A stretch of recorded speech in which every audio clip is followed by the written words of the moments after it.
Hi everyone, in this video we solve example 8.6 from the book FluidMechanicsCengel 3rd edition. Here the statement of the example 8.6.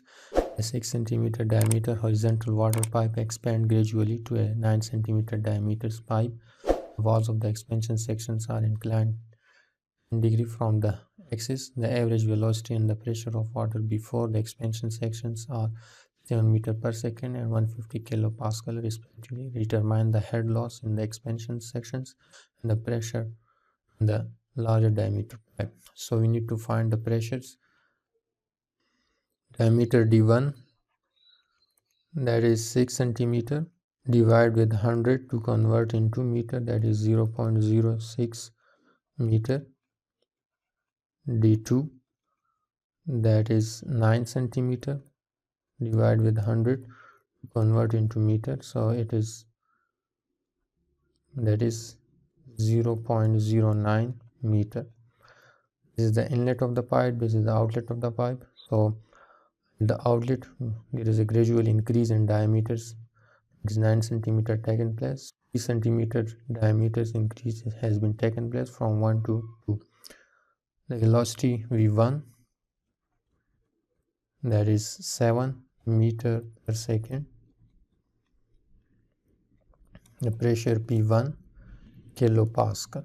We need to determine the head loss and pressure P2, the larger side.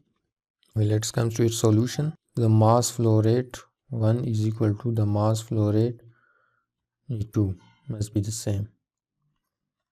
Rho V1 A1 is equal to rho V2 A2. So density is the same, so cancelled out.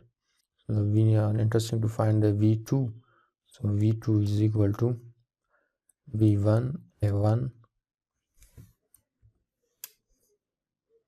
A1 divided by A2. So what is V2? That is equal to V. So the area A1 divided by A2 is equivalent to D1 square divided by D2 square.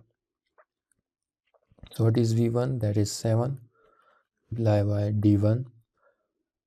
D1 is 0.06 square divided by 0.09 D2 square. So after solving this, you will get the V2 value, and it is 3.11 meter. Remember the alpha 1 and alpha 2 value, that is 1.06, and the loss coefficient KL value is 0.133 for such kind of pipe. So the head loss, you need to find the head loss, that must be equal to KL V1 square divided by 2G. So KL is 0.133 multiplied by V1, that is 7 square divided by 2. G is 9.81. After solving, you will get the head loss, that is 0.333 meter. Next is to find the pressure P2. Now apply the energy balance equations in form of head. So P1 divided by rho G plus alpha 1 V1 square divided by 2G plus Z1 plus head of the pump, if it is, then P2 divided by rho G plus alpha 2 V2 square divided by 2G plus Z2 plus head of the turbine, head loss. There is no turbine, the head of the turbine is 0, no pump, it must be 0. The pipe is in the horizontal position, so this elevation must be 0. So we are interested to find this pressure P2. So shift this from right side to the left side, head loss, and this V2 square divided by 2G. So I can write this V2 divided by rho G is equal to P1 divided by rho G. So let's shift here.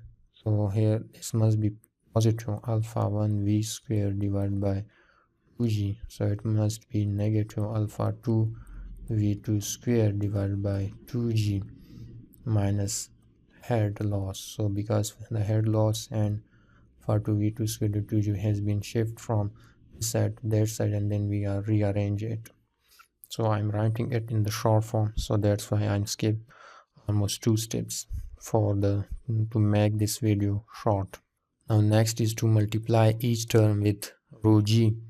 So if you multiply with rho g, this become p2, so it become p1, then plus, if you multiply this term with rho g, so you will get alpha 1 rho v1 square divided by 2 minus alpha 2 rho v2 square divided by 2 minus hl. So this hl will get rho g hl. So this is p1 plus this rho is, take this row common from each terms, so this become a row alpha 1 v1 square divided by 2 minus, so also this 2 can also be taken common, so I can write this as alpha 2 v2 square minus, so if you common row from this, it will becomes ghl. Now just simply put the values. The P1 value is 150 kilopascal, so it means that 150,000 plus densities of water is 1000, then alpha 1 is 1.06 multiply P1 square, that is 7 square, minus alpha 2 1.06 multiply 3.11 square, then divide it with 2, and then subtract this whole terms from 9.81 multiply with head loss, and the head loss value is 0.333. So after solving this from calculators and then multiply with thousands, you will get its value. The first value is 150,000. So after solving these whole terms on calculators, you will get its value, that is 17,577 almost. Further simplifications, you will get the pressure P2 at the expansions point of the pipe, and it is 167,577 Pascal. So this pressure you will obtain at the expansion sections of the pipe. Divide this with thousands to convert into kilopascal. You will get its value, that is P2, and it will be 167.57 kilopascal. This is our final answers. I hope you understand. If still you have confusion, you can ask in the comment section. Thank you so much. If you haven't subscribed yet to my channel, please subscribe.